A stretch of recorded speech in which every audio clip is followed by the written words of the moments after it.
Saham bagus, saham bagus, saham saham saham saham bagus, saham bagus. Ini ada pakai beton. Saham bagus, saham bagus, saham saham saham saham bagus, saham bagus. Ini ada pakai. Assalamualaikum warahmatullahi wabarakatuh. Jumpa lagi dengan saya Yunus di Gosip Market Official Channel dari sahambagus.co.id.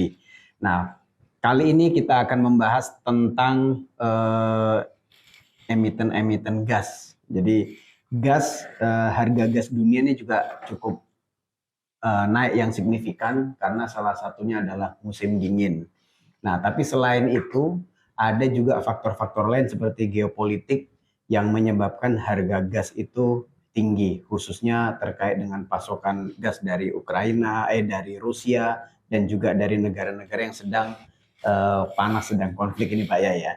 Nah, kemudian dari sini apa prospeknya atau apa imbasnya terhadap pergerakan emiten-emiten gas dan juga emiten-emiten pengangkut gas. Nah, jadi ini ada emiten-emiten kapal-kapal pengangkut gas yang pastinya mendapatkan blessing in disguise atau berkah di balik kenaikan harga gas dunia ini Pak Yai.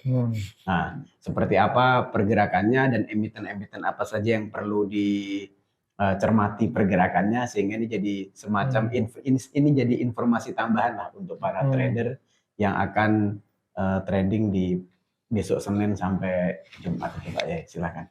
Ya, jadi sebenarnya negara-negara sombong kayak Amerika sama Eropa itu sebenarnya tinggal diputus gas alamnya dari Rusia ataupun dari seluruh dunia, nggak ada yang masuk gas, mereka mati kedinginan. Iya. Mereka balik lagi ke zaman dulu, pakai mereka kayu harus gitu. pakai kayu kan gitu, ngerebus air kan gitu.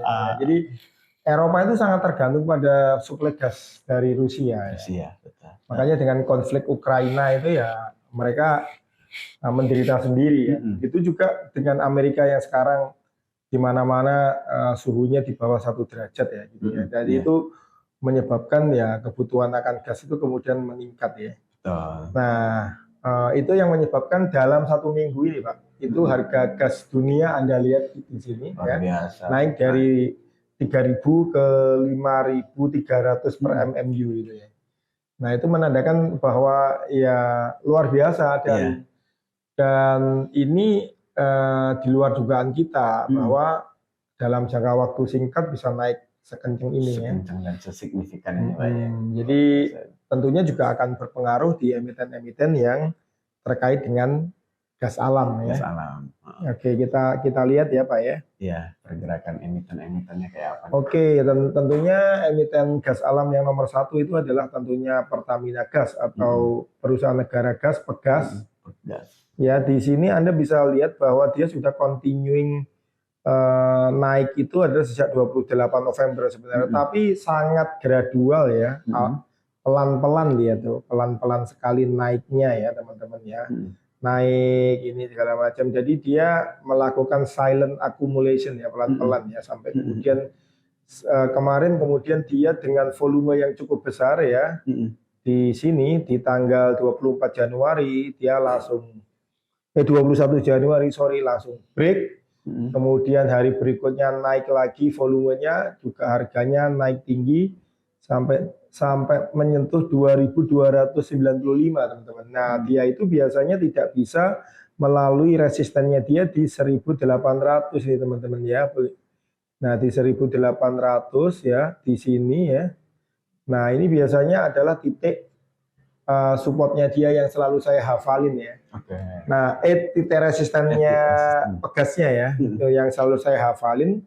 Tapi kemudian kemarin saya sempat nggak mantau ya, jadi saya baru tahu akhirnya Pegas itu naik ya. Tapi tentunya sudah saya serok kemarin waktu saya merasa telat ya teman-teman ya. Nah, jadi saya expect untuk Pegas ini bisa lebih tinggi lagi untuk minggu-minggu depan karena sentimennya masih bagus ya, dan rally-nya masih panjang nih teman. Ini baru awal rally ya teman-teman ya. Jadi seharusnya dia bisa menembus level psikologis dia yaitu di 3.000 ya, dari sekarang posisinya di 2.260 ini ya. Ya. Anda juga bisa lihat transaksi sudah mulai rame ya, sudah mulai menyentuh 1 juta lot ya. Biasanya kalau sudah menyentuh 1 juta lot, dia akan terbang tinggi lebih dari 10% untuk kenaikan per harinya ya. Jadi silakan pantau untuk Pegas yang besok hari Senin akan open di 2270 dan kita tunggu dia di 2500 untuk take profit yang pertama. Oke. Nah, berikutnya selain Pegas, oke ya, lanjut ya Pak ya, itu ada Elsa, yaitu juga saudaranya, ini namanya strategi family ya.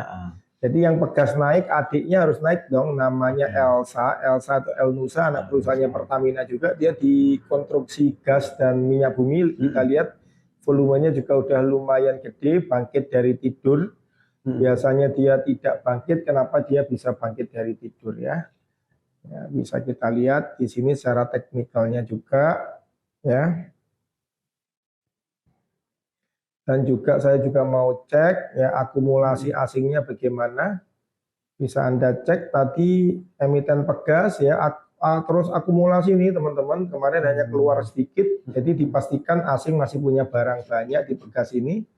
Kemudian Elsa juga akumulasi luar biasa, kemarin hanya di TP sedikit ketika market memang agak crash di hari Jumat kemarin ya, hanya berkurang sedikit ya.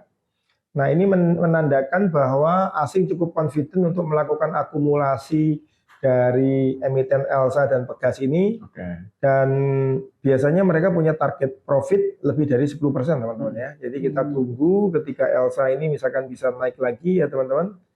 Ya, seperti biasa pendakiannya juga masih panjang ya. Elsa bisa sampai 700 ya. Sekarang poinnya cuma masih sampai di 580 ya, coba ya kita lihat ya. Enggak apa juga di 580 masih bisa sampai dengan ke 700 ya. Kita juga bisa melihat bagaimana posisi AVG dari bandar-bandar yang beli atau mengakumulasi dari Elsa ini. Kita lihat mereka AVG-nya kebanyakan di 530 sampai dengan 540. Jadi nggak mungkin mereka akan turunin barang karena mereka masih punya barang banyak, yaitu ada PD, ada LJ, ada BK, ada ZP, dan ada AZ.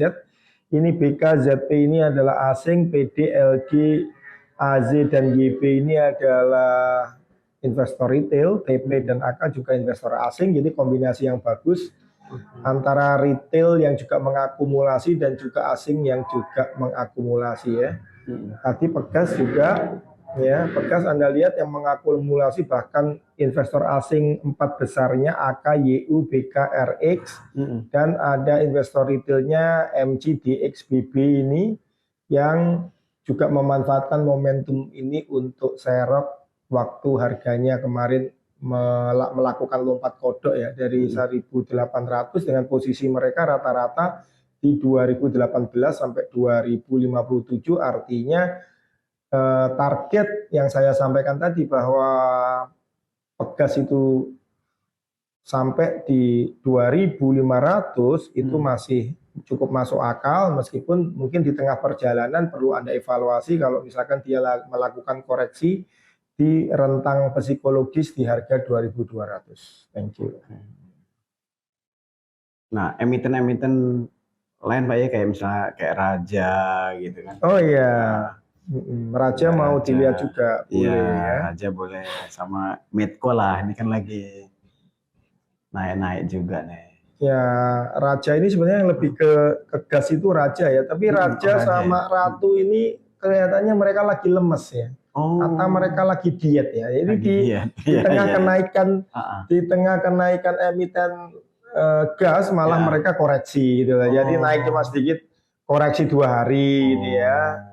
Kok Pura ya? Ini kok Pura, Raja ya. Raja sepertinya koreksi juga kok. Ya. Nah, Raja malah di tengah semuanya naik, dia koreksi. Emang Raja Singa dia itu, emang Raja Tega emangnya. Raja Tega Ya, kita lihat Raja pasti investor asingnya, padahal investor asingnya masuk tapi ya nggak ngangkat gitu ya. Ratu juga ini Happy Apsoro ini aneh ini lagi fokus di saham-saham Mina sama Bufa sepertinya. Ratu pun naik tapi harganya malah turun kan aneh kan. Investor asingnya itu mengakumulasi tapi malah turun ya. Kemudian apa? Medco. Ya, Medco diakumulasi asing, tapi Medco ini perusahaan yang banyak utang ya teman-teman. Karena perusahaan yang banyak utang, maka kenaikannya ini agak-agak susah ya. Dan selalu Medco ini tidak bisa tembus di 1.800. Jadi kalau teman-teman sekarang ngambilnya di 1.515 ya boleh diambil cicil, tapi jangan banyak-banyak. Begitu nanti menyentuh 1.700, 1.800 sudah lepas saja. Kecuali dia memang bisa break dari level psikologis resistennya dia di 1.800. Iya betul. Nah berikutnya nih soal pengangkut gas nih Pak ya, emiten kapal pengangkut gas. Pengangkut gas, oke. Ada Humi, ada Bull dan lain-lain ya kan. Ya. Nah ini bagaimana di tengah tadi geopolitik juga kan, karena banyak kapal-kapal Cina itu yang nggak bisa masuk, akhirnya mereka pakai kapal-kapal Indonesia yang notabene lebih apa namanya yang nggak punya konflik lah bahasanya begitu Pak ya. Ya, Bull kita lihat kemarin di hari Senin ketika market itu crash ya, agak koreksi.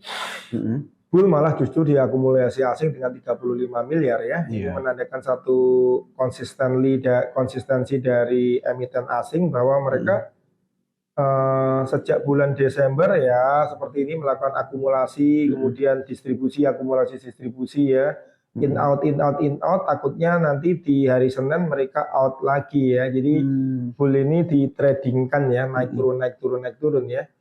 Nah kemudian pengangkut gas itu sebenarnya lebih ke GTSI atau GTS Internasional yang punya Mas Tommy ini ya, punya Pak Tommy, punya Old Money ini ya teman-teman ya. Ya satu-satu ya yang ini ya.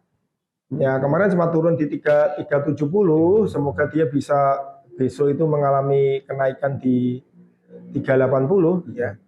Tapi kita lihat apakah dia itu masih dipegang bandar atau tidak gitu ya. Jadi kalau barang-barang seperti ini rawan dilepas-lepas bandar ya teman-teman ya. Jadi kita harus lihat seperti apa yang namanya GTSI ini. GTSI ini juga andalan saya. Biasanya kita sering cuan. Tapi GTS ini selalu tidak bisa break ini di 370 ini susah. Ya, kita lihat di broker summary-nya ya di tanggal 23 seperti apa ya teman-teman. Ya ternyata bandarnya udah pada lepas ya teman-teman di 370 seperti saya bilang 370 itu selalu resisten yang temboknya itu sangat kuat sekali ya teman-teman ya.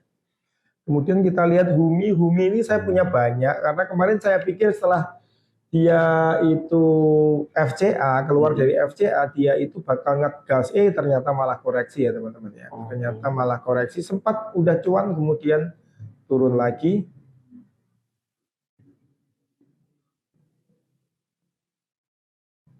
Ya, sepertinya juga bandar-bandar juga sudah melepas ya. Karena mungkin mereka melihat valuasinya 290 ini sebenarnya mahal, tapi menurut saya Humi ini masih murah gitu loh. Ya, masih murah, cuma ya memang asing punya penilaian sendiri ya. Drawdown-nya asing kemarin keluarnya cukup lumayan ya. Ini ini di tanggal berapa? Oh, yang keluar banyak di tanggal 6, berikutnya ya tidak keluar ya ini ya. Ya, tapi asing sepertinya kalau ditambahkan semuanya dia masih ada surplus di Humi ini ya. Misalkan kita lihat Humi berapa, apakah asing masih ada, ini ada XA, ada KK asingnya. Mereka beli di harga 290 sudah cukup tinggi sekali ya AVG-nya. Ya harusnya secara by logic Humi ini akan dinaikkan di atas 300 supaya para smart money ini bisa keluar dan bisa cuan teman-teman. Oke. Baiklah, itu tadi apa namanya analisis Pak Yai terkait dengan harga atau pergerakan dari emiten-emiten gas dan juga pengangkut-pengangkut gas Pak Yai. Iya, betul. Luar biasa. Nah, apakah hari Senin besok akan terjadi kenaikan atau koreksi? Nah, kita lihat saja besok. Nah, tapi yang jelas analisis Pak Yai ini atau analisis saham bagus nggak meleset jauh dari apa yang dibicarakan hari ini.